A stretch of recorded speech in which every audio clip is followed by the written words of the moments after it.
On a hot summer afternoon, a fox strolled into a vineyard. His eyes gleamed with curiosity as he spotted something hanging from one of the tall vines. There, glowing in the sunlight, was a cluster of the most beautiful purple grapes he had ever seen.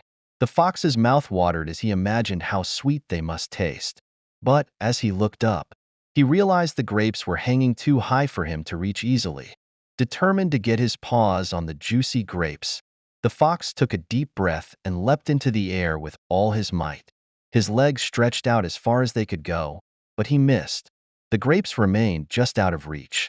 Again and again, the fox tried to jump higher, but no matter how hard he tried, the grapes seemed to mock him from above, hanging just beyond his grasp.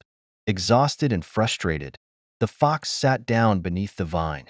His legs were tired, and his stomach growled, but he couldn't bear to keep trying. With a sigh, he looked up at the grapes one last time. They swayed gently in the breeze, still as far away as ever. The sky had begun to change colors, with the sun setting in the distance, casting an orange glow over the vineyard. The fox realized that his efforts had been in vain. Finally, the fox stood up, brushing the dust off his fur. "I didn't want those grapes anyway," he muttered to himself. "They were probably sour." And with that, he turned his back on the vineyard and walked away. As he disappeared down the path, the grapes still hung untouched, and the sun dipped below the horizon. The fox had convinced himself that what he couldn't reach wasn't worth the effort after all.